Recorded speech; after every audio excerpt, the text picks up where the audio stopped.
Bab 81, Bab 2201, Kerinduan Hati. Kedua dewa itu berdiri teguh, tidak ada yang mau mengalah sedikit pun. Meng Kongchan menempel pada Yunce seperti tali penyelamat, lengannya melingkarinya dengan kuat, menolak untuk melepaskannya, tubuhnya miring untuk melindungi. Kepalanya menoleh cukup jauh untuk menatap Hua Fuchen, yang ekspresinya telah berubah menjadi sesuatu yang hampir membunuh. Tangannya masih mencengkeram bahu Meng Kongchan, seluruh auranya memancarkan peringatan yang tidak salah lagi. Tak satu pun dari mereka berbicara. Tak satu pun dari mereka bergerak. Namun udara di antara mereka berderak dengan beban kekuatan ilahi mereka yang meningkat, kebuntuan antara dua raksasa, yang satu menolak untuk menyerahkan putranya, yang lain menuntut keadilan bagi putrinya. Di samping, desahan panjang dan berlebihan terdengar. Seseorang memutar matanya, perlahan, dengan sengaja, sebelum berjalan ke arah kedua dewa itu, sama sekali tidak terganggu oleh postur konyol mereka atau tekanan yang menyesakkan di antara mereka. Dengan langkah santai yang menentang suasana tegang, dia mendekati keduanya, wajahnya tanpa emosi, kehadirannya tenang. Dan sebelum salah satu dari dua makhluk tertinggi itu bisa bereaksi, tangannya bergerak. Satu tangan meraih kepala Hua Fuchen, yang lain meraih kepala Meng Kongchan. Smak! Sebuah retakan menggelegar bergema di udara saat dahi mereka saling beradu dengan paksa dengan kekuatan yang cukup untuk mengirimkan riak-riak ke seluruh ruang di sekitarnya. Benturan itu membuat kedua dewa itu tercengang. Mata mereka terbelalak saat penglihatan mereka berdengung, dering samar bergema dalam indera keilahian mereka. Wah! Keduanya memegangi dahi mereka kesakitan, sedikit terhuyung saat mereka tersandung mundur, aura gigih yang telah meningkat beberapa saat yang lalu sekarang berkedip-kedip seperti lilin yang tertiup angin. Lalu, kamu sudah selesai. Suara Hua Qingyin yang dingin dan memerintah terdengar, setiap kata terasa seperti perintah ilahi. Kedua dewa itu langsung menegang. Aura mereka jatuh seperti batu. Ya. Baik Hua Fuchen maupun Meng Kongchan menjawab pada saat yang bersamaan, suara mereka rendah dan malu, seperti dua anak yang dimarahi karena mengakui kesalahan mereka. Mata mereka menghindari tatapan Hua Qingyin yang dingin dan menyipit, dan aura mereka telah lama kembali sunyi. Sementara itu, Yunce berdiri diam di tengah kecanggungan yang masih ada, matanya perlahan beralih ke sosok Hua Caili. Dia berdiri tidak jauh darinya, tubuhnya yang halus gemetar, tangannya mengepal erat di sisi tubuhnya saat air mata kristal terus mengalir di pipinya. Mata indahnya, berkilauan dengan kesedihan dan kegembiraan, tertuju sepenuhnya padanya. Namun, meskipun dia menangis, senyumnya berseri-seri, tulus, murni, dan dipenuhi dengan kebahagiaan yang tak tertahankan. Sesuatu menggetarkan hati Yunce. Kehangatan. Dengan cemberut samar dan ekspresi bingung, dia berbicara dengan suara lembut dan tidak yakin. Caili, kenapa kamu menangis? Apa yang sebenarnya terjadi di sini? Dia melangkah maju, lalu melangkah lagi.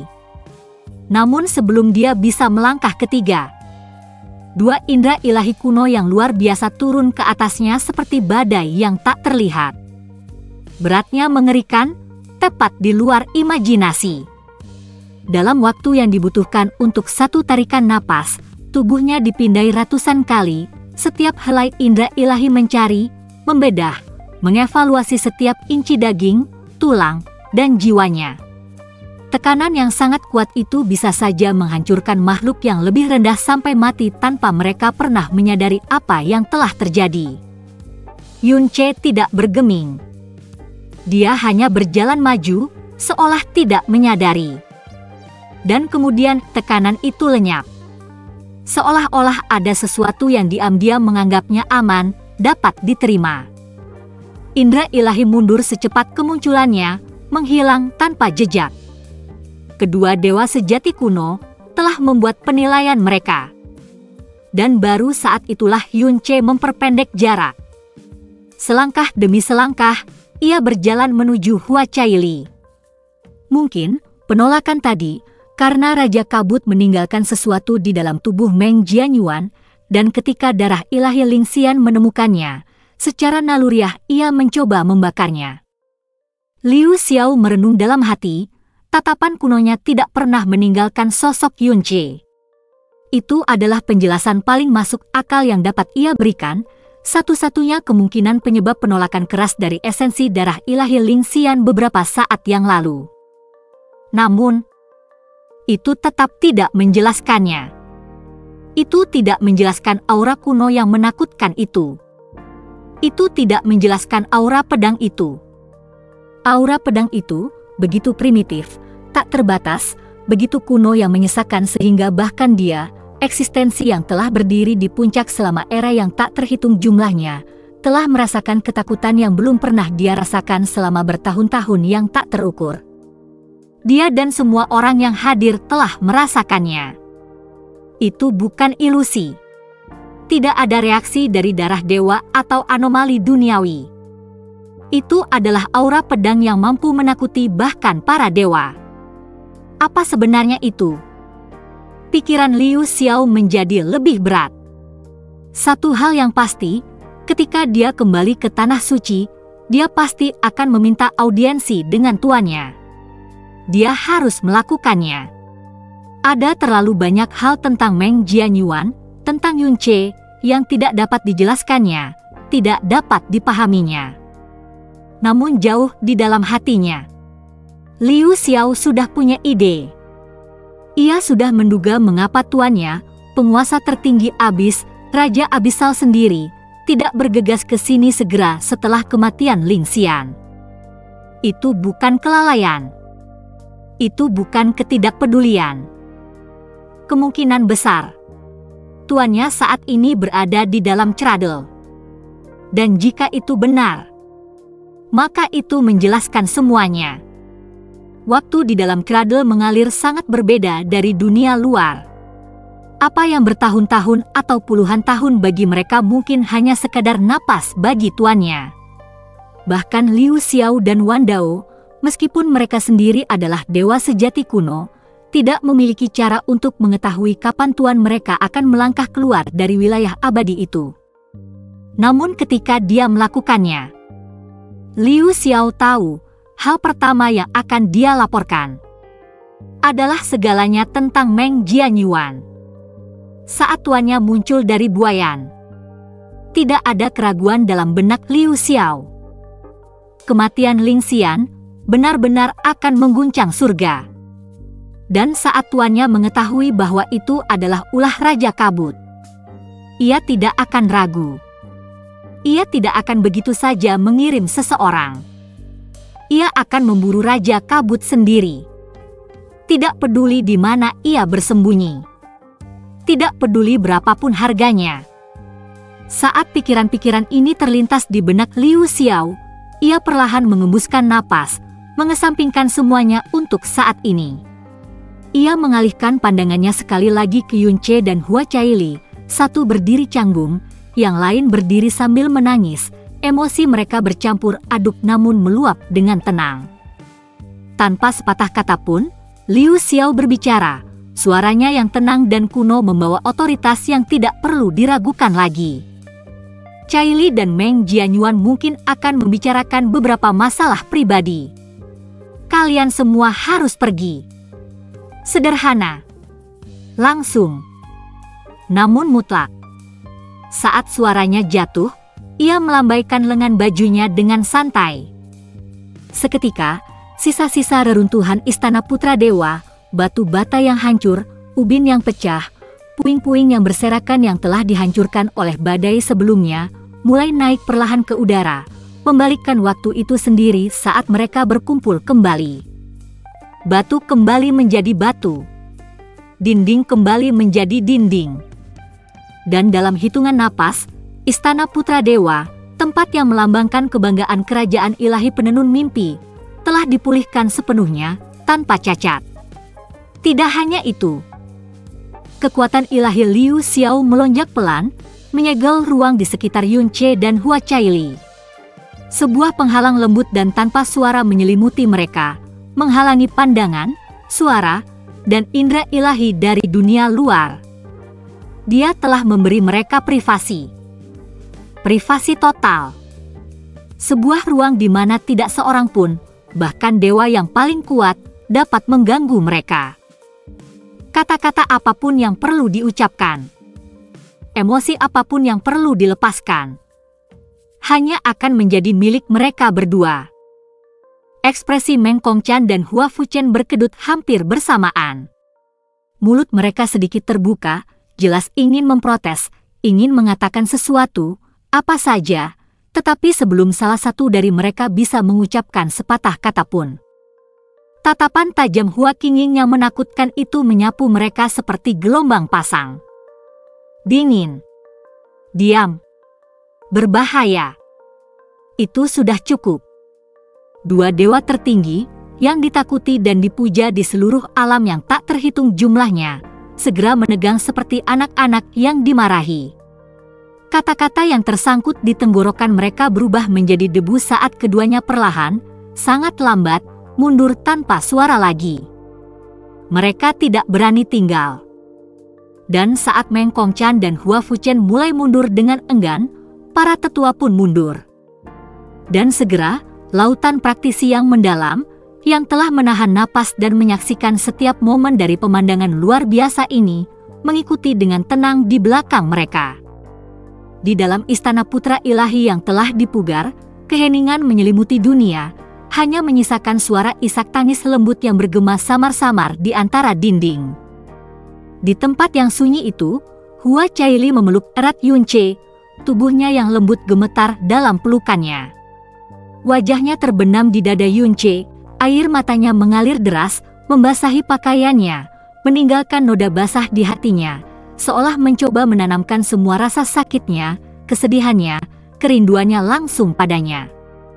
Setiap isak tangis, setiap tangisan, setiap ons rasa sakitnya, ketakutannya, ketidakberdayanya selama bertahun-tahun, semuanya mengalir keluar seperti bendungan yang jebol.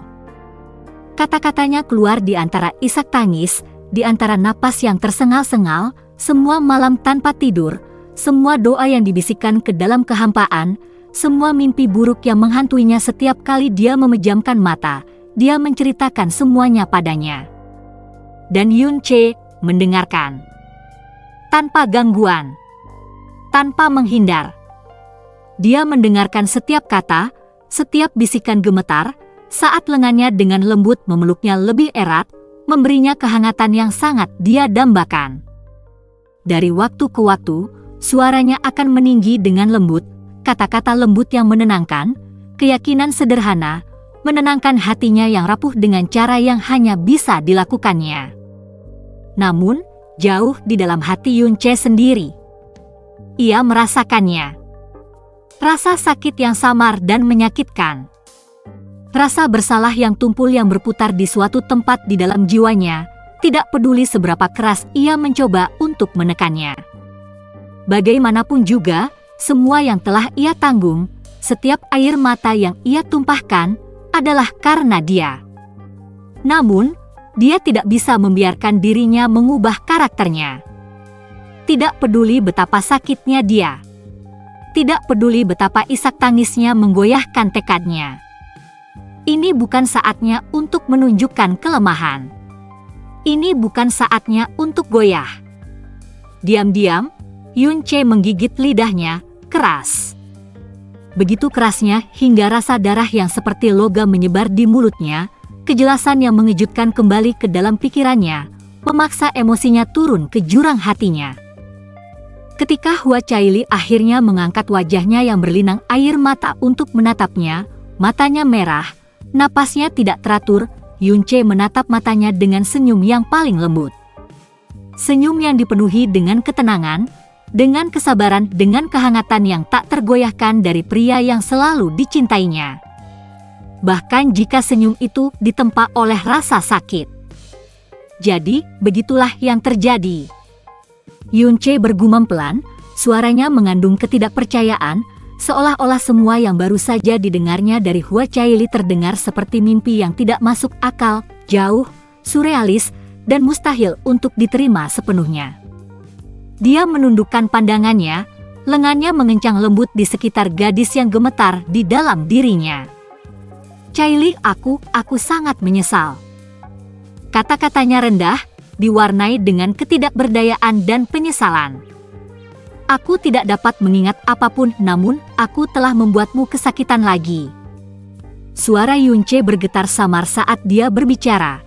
Hatinya sakit bukan karena kepalsuan, tetapi karena beratnya penderitaannya yang sebenarnya. Dalam pelukannya, Hua Caili dengan putus asa menggelengkan kepalanya, air mata di matanya berkilauan seperti kristal yang rapuh. Itu bukan salah kakak Yun. Suaranya tegas. Tanpa ragu-ragu. Tanpa keraguan. Bagaimana mungkin itu salahnya? Orang yang paling menderita adalah dia, orang yang diculik oleh Raja Kabut, orang yang dipaksa ke dalam kegelapan sendirian. Tapi tetap saja. Kakak Yunce, apakah kamu benar-benar baik-baik saja? Suara Hua Caili serius sekarang, dipenuhi dengan kekhawatiran, dipenuhi dengan rasa takut yang masih menolak untuk meninggalkan hatinya. Dia mengangkat matanya yang berkaca-kaca untuk bertemu dengannya. Tangannya tanpa sadar mengencang di pakaiannya. Bagaimanapun, dia telah diculik oleh Raja Kabut selama bertahun-tahun. Bagaimana mungkin tidak ada luka, tidak ada bahaya tersembunyi yang tersisa di dalam dirinya? Ini bukan pertama kalinya dia menanyakan pertanyaan ini padanya. Sebenarnya, dia telah menanyakannya lebih dari 10 kali sekarang. Dan setiap kali, tanpa gagal, Yunce akan menggelengkan kepalanya dengan senyum lembut, suaranya tetap tenang dan meyakinkan seperti biasa. Aku baik-baik saja, Caili. Sungguh. Dia akan mengatakan kata-kata yang sama berulang-ulang. Dia tidak bisa merasakan bahaya, kutukan yang masih ada, atau kekuatan asing yang tertinggal di dalam tubuhnya. Tidak ada yang aneh. Tidak ada yang berbahaya. Bagaimanapun, Yunce adalah Raja Kabut itu sendiri, tetapi dia tidak akan memberitahunya atau siapapun tentang hal itu. Kadang-kadang, hanya untuk lebih menghiburnya, dia bahkan dengan sengaja melepaskan pancaran lembut energi cahaya mendalam dari tubuhnya, membungkus dirinya dalam cahaya yang lembut dan memurnikan itu. Seolah berkata, "Lihat, bahkan energi cahaya mendalamku yang perkasa tidak dapat menemukan sesuatu yang salah dalam diriku. Tidak ada yang perlu dikhawatirkan." Dan setiap kali dia melakukannya, Hua Caili akan menggigit bibirnya, air mata mengancam akan jatuh lagi, terpecah antara mempercayainya dan tidak dapat melepaskan rasa takut yang terukir dalam hatinya. Waktu perlahan berlalu di dalam istana putra ilahi yang tenang, badai emosi yang hebat di dalam hati Hua Caili berangsur-angsur mereda. Isak tangisnya mereda, gemetarnya perlahan berhenti, tetapi tatapannya, matanya yang tidak pernah berpaling dari Yunce sejak saat dia terbangun, hanya semakin dalam, semakin lembut. Inilah pria yang dirindukannya siang dan malam. Pria yang wajahnya telah memenuhi mimpinya dan menghantui malam-malamnya yang tidak bisa tidur. Dan sekarang, dia ada di sini. Tepat di depannya. Hangat. Nyata. Hidup. Saat kekhawatirannya, ketakutannya, dan rasa sakitnya perlahan menghilang, apa yang muncul dengan tenang menggantikan mereka adalah emosi lain. Sebuah emosi yang telah terkubur terlalu lama, ditekan selama bertahun-tahun. Kerinduan. Kerinduan. Kerinduan yang begitu dalam, begitu kuat, sehingga dia tidak bisa lagi menahannya. Tanpa ragu, Hua Caili mencondongkan tubuhnya lebih dekat. Lebih dekat dan lebih dekat lagi. Wajahnya yang lembut mendekatinya, matanya bersinar dengan kasih sayang yang tak tersamar, sedikit mengejutkan Yunce saat dia secara naluriah membeku, terkejut oleh perubahan mendadak dalam tatapannya. Dan kemudian, bibirnya menyentuh bibirnya. Lembut, lembut, rindu. Aku sangat merindukanmu. Dia berbisik di bibirnya, kata-katanya rapuh dan tulus, membawa beban hari-hari kesepian yang tak terhitung jumlahnya dan malam-malam penuh air mata yang tak terhitung jumlahnya. Tapi bagaimana mungkin Yunche membiarkannya menjauh setelah ciuman seperti itu? Detik berikutnya, sebelum bibirnya terbuka sepenuhnya, Yunche bergerak. Lengannya mengencang di pinggangnya, tubuhnya mencondong, dan dia membalas ciumannya tanpa ragu, menuangkan segalanya ke dalamnya, kehangatan, kerinduan, kenyamanan, dan emosi yang tak terucapkan yang terkubur dalam-dalam di dalam hatinya. Ciuman itu semakin dalam hampir seketika. Itu bukan lagi sekadar reuni tubuh, itu adalah reuni jiwa. Gairah yang lahir dari kesepian yang tak berujung. Cinta yang telah lama terpendam dan sekarang meledak bebas. Waktu tampaknya kabur, dunia di sekitar mereka memudar. Dan di dalam istana putra ilahi yang terpencil, udara yang dulunya dingin kini diam-diam dipenuhi dengan kehangatan cinta, aroma kerinduan yang terpenuhi, dan suara hati yang akhirnya menemukan jalan kembali satu sama lain. Ying-er, ayo, makanannya sudah siap. Di rumah yang tenang dan damai, suara lembut Yisin terdengar, memanggil dengan lembut ke wanita muda yang duduk tidak jauh dari sana. Ya. Kianya Ying-er menjawab perlahan, suaranya jauh, seolah-olah pikirannya melayang di tempat lain, seolah-olah bahkan panggilan sederhana seperti itu mengharuskannya untuk berpikir lama sebelum menjawab. Akhirnya, dia bangkit dari tempat duduknya, langkahnya yang anggun ringan namun ragu-ragu, dan perlahan berjalan menuju meja makan sederhana di dalam rumah sederhana itu. Diam-diam, tanpa sepatah kata pun, dia duduk. Tidak perlu menahan diri, kata Yisin dengan senyum hangat, memperhatikan sedikit kekakuan dalam gerakan Kianya Ying-er. Nada bicaranya santai, tetapi penuh dengan perhatian yang tulus. Jarang sekali kita kedatangan tamu di sini. Tidak perlu bersikap hati-hati. Kamu pasti masih lapar setelah mengalami luka yang begitu parah. Saat berbicara, Yisin mengulurkan tangannya sendiri, meletakkan beberapa hidangan ke piring Kianya Ying-er dengan lembut. Tindakannya alami, keibuan, tidak berpura-pura, tidak canggung, hanya kebaikan yang lahir dari ketulusan. Di meja yang sama, Dian Xiang dan gurunya, Guru Chen, juga duduk dengan tenang. Sebenarnya, ini adalah pertama kalinya mereka berkumpul seperti ini sejak kembali ke rumah, menyantap makanan rumahan yang sederhana.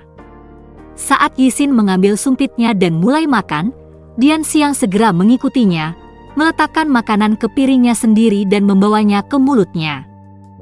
Guru Chen juga, tanpa banyak bicara, dengan tenang mengambil sumpitnya dan bergabung dengan mereka.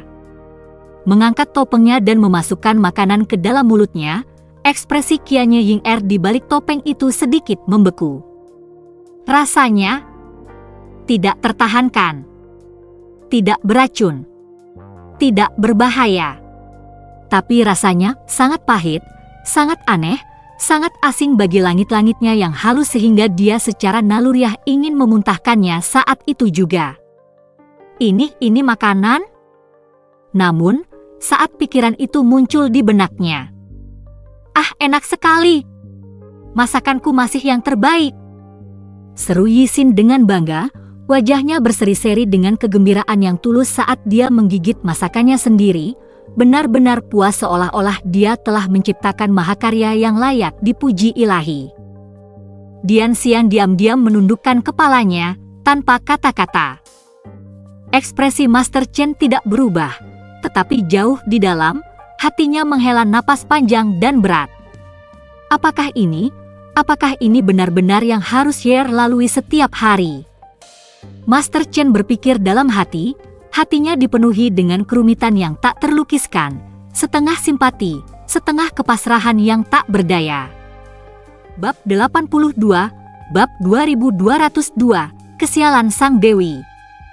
Setelah dengan sopan menyelesaikan makan malamnya, Tidak peduli betapa menyiksanya itu bagi seleranya yang halus, Qianye Ying dengan tenang meminta maaf. Ekspresinya tidak pernah menunjukkan sedikit pun ketidaknyamanan. Dia diam-diam bangkit dari tempat duduknya dan berjalan kembali ke kamar kecil dan sederhana yang telah disiapkan untuknya di dalam rumah sederhana ini. Saat dia melangkah masuk dan menutup pintu di belakangnya, ketenangan lembut yang dia pertahankan sepanjang malam memudar. Duduk bersila di tempat tidur kasar, dia mengembuskan napas pelan sebelum mengalirkan energinya yang dalam, berfokus sepenuhnya pada penyembuhan tubuhnya yang terluka parah. 3 minggu lalu.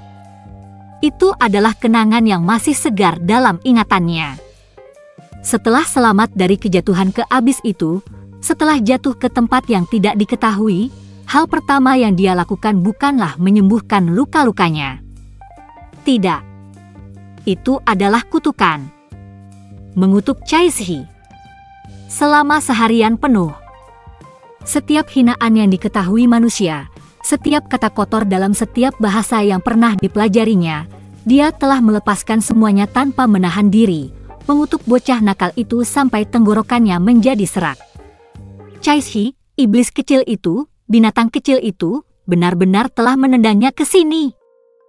Qianye Ying bersumpah atas segalanya, atas harga dirinya, atas namanya, atas garis keturunannya, bahwa jika dia pernah melarikan diri dari tempat ini, jika takdir mengizinkannya bertemu Cai Shi lagi, dia akan membuat gadis itu berlutut, memohon belas kasihan, menangis sampai tidak ada air mata yang tersisa.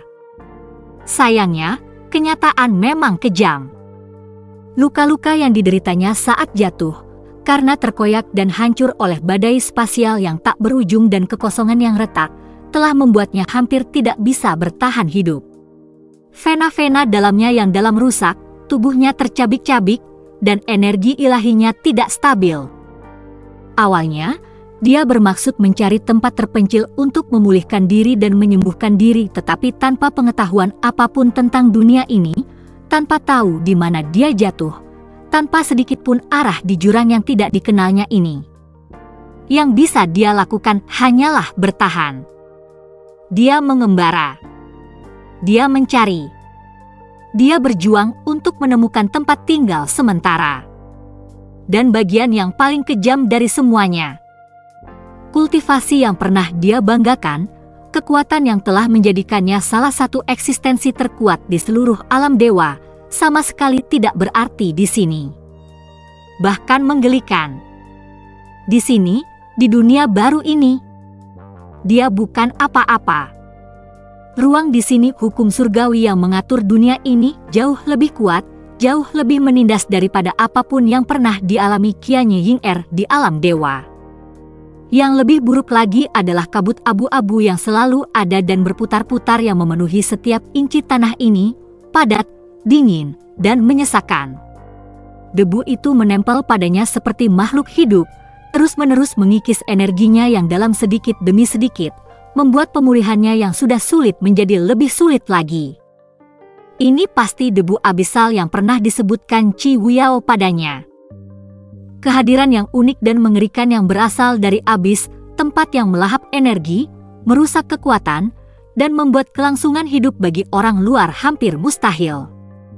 Dalam keadaannya yang lemah, terluka dan terkuras, dia dengan keras kepala mendorong dirinya maju, tidak mau menyerah, tidak mau berlutut.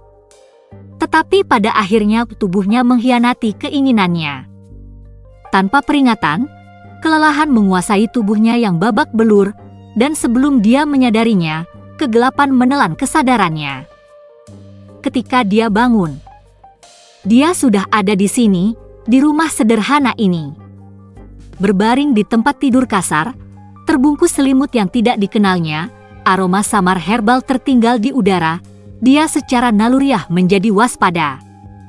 Ada seorang wanita, tampaknya berusia pertengahan 30-an, yang merawatnya dengan tenang.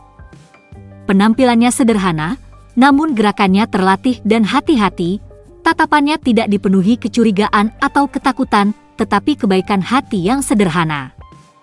wanita itu mengatakan kepadanya, sebenarnya putranya yang telah membawa Qianye Ying-er kembali ke sini setelah menemukannya pingsan di alam liar. Untuk sesaat yang menakutkan, Qianye Ying-er merasa seolah-olah jantungnya akan berhenti berdetak. Tanpa ragu-ragu, tanpa rasa malu, dia segera mengedarkan sedikit energi mendalam yang tersisa dan memindai tubuhnya sendiri berulang-ulang, mencari kelainan, tanda tersembunyi, aura asing, apapun yang mungkin menunjukkan bahwa dia telah dilecehkan saat tidak sadarkan diri. Dan mungkin menyadari apa yang dilakukan Qianye Ying-er, atau mungkin hanya telah melihatnya sejak lama. Wanita yang merawatnya tiba-tiba tersenyum tipis dan berbicara dengan santai. Jangan khawatir. Putraku adalah pria yang baik. Dia tidak melakukan apapun padamu saat kamu tidak sadarkan diri. Suaranya hangat, sedikit geli, seperti seorang ibu yang meyakinkan anaknya yang gelisah. Dan sebelum Qianye Ying-er sempat bereaksi atau mengucapkan sepatah kata pun sebagai tanggapan, wanita itu terkekeh pelan pada dirinya sendiri dan berjalan pergi, meninggalkan tawanya yang menggema di seluruh rumah sederhana itu.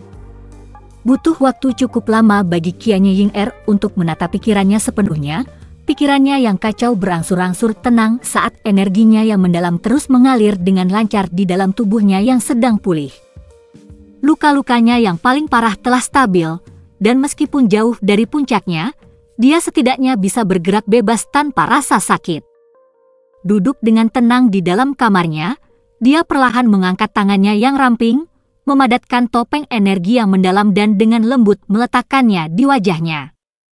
Sayangnya, topeng yang pernah dibuat Yunce untuknya sendiri di wilayah ilahi utara, topeng yang telah menemaninya melalui cobaan yang tak terhitung jumlahnya, telah lama hancur selama kejatuhannya yang dahsyat ke dalam abis. Hancur bersama dengan hampir semua hal lain yang pernah dia andalkan. Sebagian besar sumber daya yang telah dia persiapkan di dalam cincin penyimpanannya, pelet roh, artefak pemulihan, peralatan, dan bahkan jimat spasial, telah dirobek tanpa ampun oleh kebiadaban ruang yang merobek dan celah-celah selama dia turun. Di abis, bahkan cincin penyimpanan, ciptaan yang dibentuk oleh keseimbangan ruang yang halus, adalah hal yang rapuh. Hari-hari berlalu dengan tenang. Dan akhirnya, Qianye Ying-er bertemu dengan pria yang telah menyelamatkan hidupnya. Namanya adalah Dian Xiang.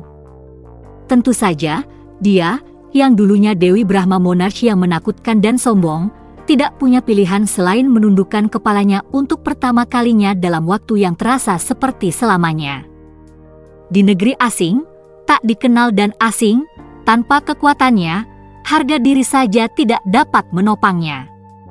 Maka, berdiri di hadapan pria yang telah membawa tubuhnya yang hancur keluar dari kematian, Qianye Ying-er menahan kesombongannya, menundukkan kepalanya yang sempurna sedikit, dan membungkuk hormat. Sebuah gerakan sederhana. Namun, itu membawa beban rasa terima kasihnya yang sebenarnya. Terima kasih telah menyelamatkanku. Dian Xiang menggaruk bagian belakang kepalanya dengan agak canggung, ekspresinya tenang, tidak rendah hati atau sombong. Aku hanya lewat, tidak masalah, jawabnya lugas, suaranya sederhana dan jujur, tanpa sedikit pun motif tersembunyi. Sesuai dengan apa yang dikatakan ibunya padanya. Pria di hadapannya ini, Dian Xiang, benar-benar hanya pria yang baik dan jujur. Namun demikian, Qianye Ying-er dapat merasakannya dengan jelas. Di balik sikap lugasnya itu, di balik tatapan tenang dan jujurnya itu, ada hal lain, kebanggaan yang dalam dan tak tergoyahkan yang terkubur di dalam tulang-tulangnya. Itu adalah jenis kebanggaan yang datang dari seorang pria yang hidup dengan prinsip-prinsipnya sendiri, tak tergoyahkan, pantang menyerah, tak tersentuh oleh tipu daya dan kekejaman dunia yang pernah dikenalnya.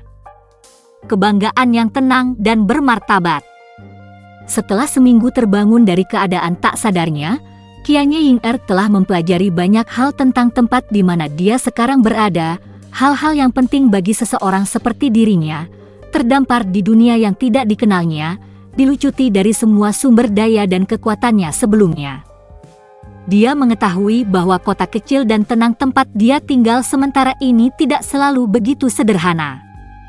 Faktanya, bertahun-tahun yang lalu, tempat ini pernah menjadi salah satu kota besar di wilayah tersebut, pusat kehidupan, perdagangan, dan budidaya yang berkembang dan semarak. Namun sayangnya, karena sebuah insiden yang membawa malapetaka di masa lalu, kota itu mengalami kemunduran, kehilangan kejayaan dan pengaruhnya yang dulu. Apa yang dulunya merupakan pusat kekuasaan dan kehormatan telah layu menjadi pemukiman terpencil yang berjuang, yang bertahan hanya dengan kebanggaan penduduknya yang tersisa. Di sebelah selatan kota ini terdapat pemukiman besar lainnya, sebuah wilayah yang, tidak seperti tempat ini, masih mempertahankan sebagian kekuasaan dan kemakmurannya sebelumnya. Namun, jantung sebenarnya dari daerah ini tidak berada di selatan, melainkan di sebelah timur. Jauh di sebelah timur terdapat sebuah kota besar dan terkenal yang dikenal di seluruh wilayah ini, Jurang Kilin. Sebuah tempat yang dikelilingi oleh legenda. Sebuah tempat yang namanya saja sudah mengundang kekaguman dan penghormatan.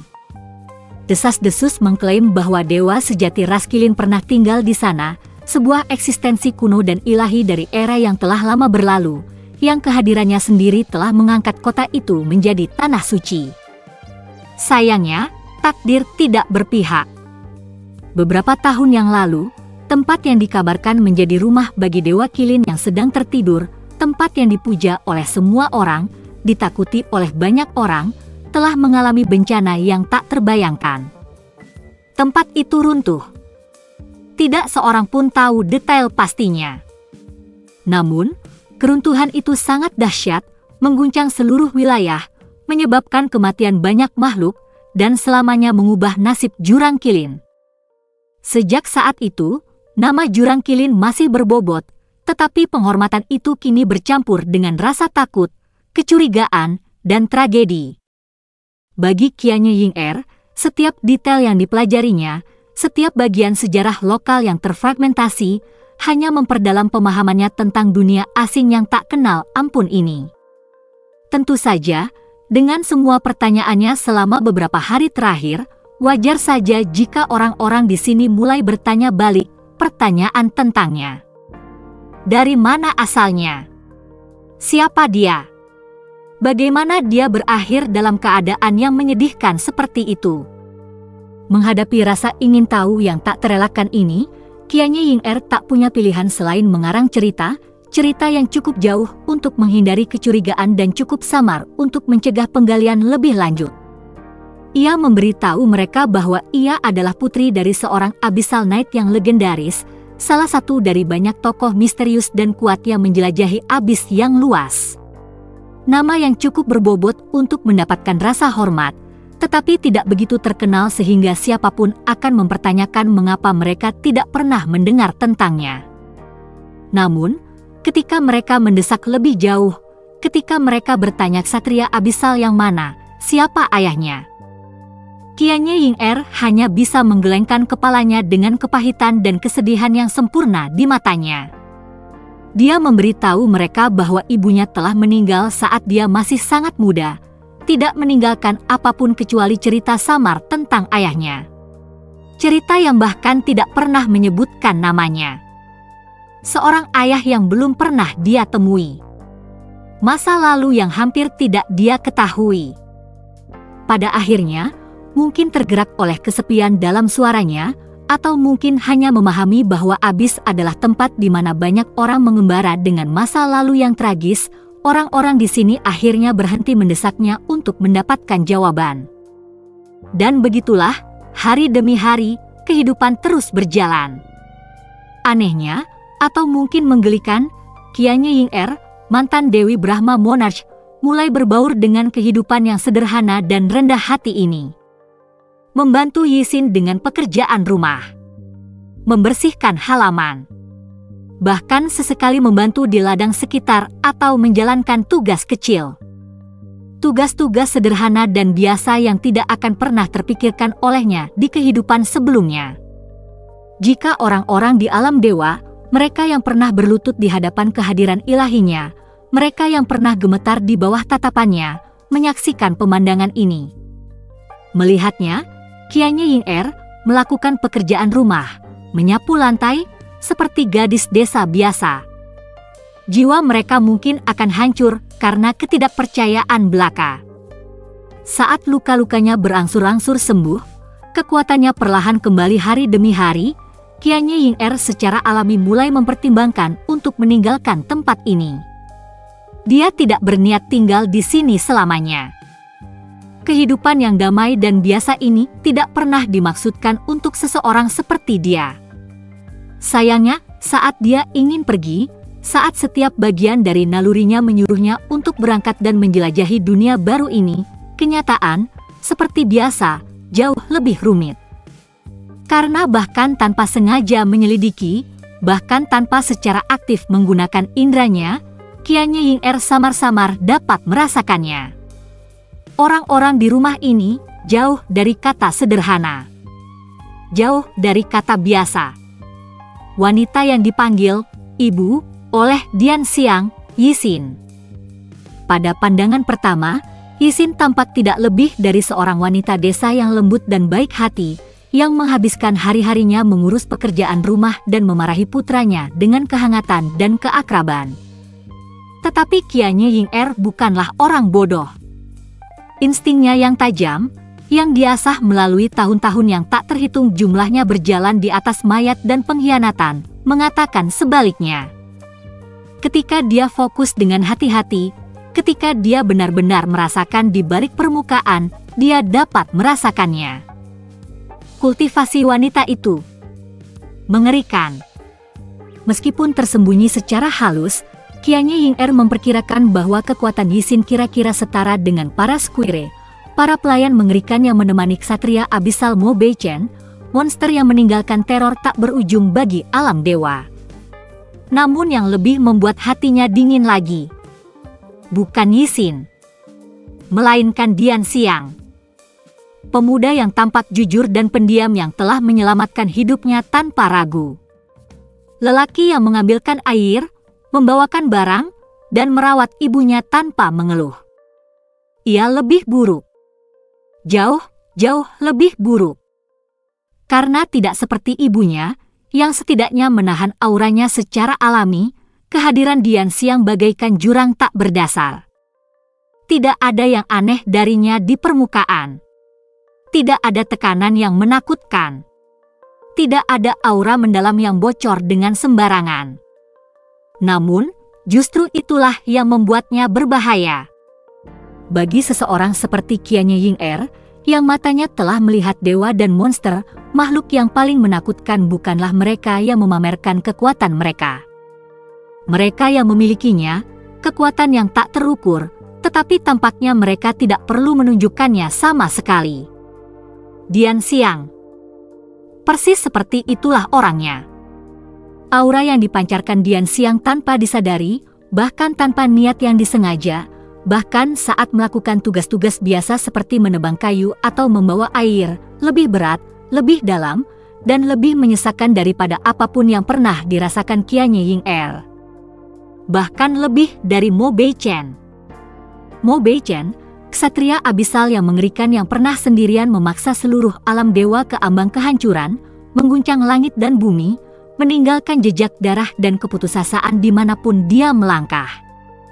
Namun, pemuda bernama Dian Xiang ini tinggal dengan tenang di kota terpencil di tepi abis, dengan santai menjalani kehidupan sebagai penduduk desa yang sederhana. Kepadatan auranya, kekuatan mendalam yang terpendam di dalam tubuhnya, bahkan lebih menindas daripada Mo Beichen. Tidak, itu tidak hanya menindas. Itu di luar pemahaman. Jika Mo Beichen sudah menjadi malapetaka yang tak seorang pun di alam dewa dapat berharap untuk melawannya, maka Dian Xiang, pemuda yang tampaknya baik hati dan jujur ini, terasa seperti 2 atau 3 Mo Beichen digabung menjadi satu. Eksistensi yang mengerikan yang disembunyikan dengan santai di balik wajah yang biasa-biasa saja dan kehidupan yang sederhana. Tetapi yang membuat hati Qianye Ying-er semakin dingin, bukan hanya Dian Xiang. Itu adalah lelaki tua yang pendiam dan sederhana itu, Tuan Chen, tetua yang Dian Xiang temui dengan santai diperkenalkan sebagai gurunya dengan cara yang mendalam. Guru Chen jarang berbicara. Dia jarang bergerak. Sebagian besar waktu, dia hanya duduk di sana, menyeruput teh, sesekali melirik generasi muda dengan tatapan tenang dan acuh tak acuh. Tetapi itulah yang membuatnya menakutkan. Karena jika Dian Xiang sudah menjadi monster yang keberadaannya melampaui Mo Beichen, maka lelaki tua ini, Guru Chen, adalah sesuatu yang sama sekali berbeda. Jika Mo Beichen adalah inkarnasi teror, dan Dian Xiang adalah 2 atau 3 Mo Beichen yang ditumpuk bersama-sama, maka Guru Chen bahkan berkali-kali lipat lebih dari itu. Bukan malapetaka, bukan monster, tetapi jurang hidup dalam bentuk manusia. Makhluk yang begitu kuno, begitu tak terduga, begitu luar biasa kuatnya, sehingga Qianye Ying-er bahkan tidak dapat memperkirakan batasnya. Pikiran itu mengirimkan hawa dingin yang tak disengaja ke tulang punggungnya. Alam dewa dunia yang pernah ia kuasai dari puncak keilahian, dibandingkan dengan orang-orang ini, sangat kecil. Tapi tentu saja, bagaimana mungkin teror atau kengerian bisa menyelimuti seseorang seperti dia? Dia adalah Qianye Ying-er, Dewi Brahma Monarch yang dulu tak tertandingi, Kaisar Dewa Surga Brahma yang pernah berdiri di puncak alam dewa, tak hanya ditakuti karena kekuatannya yang luar biasa, tetapi juga karena kelicikannya, kekejamannya, pikirannya yang tak tertandingi yang mengubah raja, sekte, dan kekaisaran menjadi tak lebih dari sekedar kepingan di papannya. Bagaimana mungkin seseorang seperti dia, yang telah berjuang melewati pengkhianatan, darah, dan rencana jahat, membiarkan rasa takut menentukan langkah selanjutnya? Lebih kuat dariku? Jadi apa? Pada akhirnya, mereka tetaplah sekelompok kecil orang bodoh yang baik hati. Dan siapakah orang-orang yang baik hati jika bukan pion yang paling mudah dieksploitasi? Orang yang berhati lembut selalu sama, terlalu percaya, terlalu murah hati, terlalu naif. Alat yang sempurna. Alat yang menunggu untuk digunakan. Alat yang menunggu untuk ditekuk sesuai keinginannya. Kilatan dingin samar melintas di mata emas Qianye Ying-er. Bibirnya sedikit melengkung, bukan karena kehangatan, tetapi karena perhitungan yang dingin. Sebuah rencana sudah mulai terbentuk di dalam hatinya. Untuk saat ini, yang paling dia butuhkan adalah informasi. Informasi tentang dunia ini. Tentang abis. Tentang orang-orang yang menguasainya. Tentang monster yang berjalan di tanahnya. Dan dari apa yang dia dengar dari Dian Xiang dalam percakapan santai mereka, dia sendiri akan segera bepergian ke kota besar berikutnya, tempat di mana dia bisa mengumpulkan berita, sumber daya, dan pembaruan dari dunia luar. Sempurna. Benar-benar sempurna. Jika dia ingin belajar tentang dunia ini, jika dia ingin mulai menyusun rencananya, maka pemandu apa yang lebih baik yang bisa dia miliki selain Dian Xiang sendiri? Untuk saat ini, dia akan menemaninya ke sana. Untuk saat ini, dia akan memainkan peran sebagai tamu yang bersyukur dan tak berdaya. Namun dalam hatinya, pikiran Qianye Ying-er sedingin es. Aku akan menggunakan semuanya. Setiap pikiran terakhir. Di tempat lain di rumah kecil yang sederhana itu, di balik lapisan penghalang kedap suara yang menyegel semua persepsi dunia luar, Dian Xiang duduk bermeditasi dalam keheningan, gurunya diam-diam mengawasi di dekatnya. Namun, perhatian Guru Chen tidak tertuju pada muridnya. Sebaliknya, tatapan tajamnya tertuju pada Qianye Ying-er. Penghalang dan formasinya tidak berarti apa-apa di hadapan jangkauan luas indera ilahi dan kekuatannya yang luar biasa. Tanpa sepengetahuan Qianye Ying-er, Guru Chen, lelaki tua yang hampir tidak berbicara, yang tampak seperti tetua biasa yang beristirahat dengan tenang dalam masa pensiun, telah lama menebak sifat aslinya. Bagaimanapun juga, sebagai mantan komandan Abyssal Knights, orang yang telah memimpin pasukan di bawah Abyssal Monarch sendiri, tidak mungkin dia tidak tahu. Tatapan matanya sama seperti tatapannya saat itu. Cara dia mengamati segalanya. Ketajaman di balik setiap katanya. Keseimbangan sempurna antara kerentanan yang bercampur dengan kehati-hatian. Ya, wanita ini, dia jelas bukan putri Abyssal Knight yang tidak bersalah dan tersesat di dunia. Dan bagi Master Chen, yang telah melihat semua jenis monster, perencana, tiran, dan kaisar bangkit dan jatuh dalam hidupnya, menyaksikan Qianye Ying-er bersusah payah berpura-pura. Sejujurnya, itu cukup menghibur. Senyum kecil tersungging di sudut bibirnya.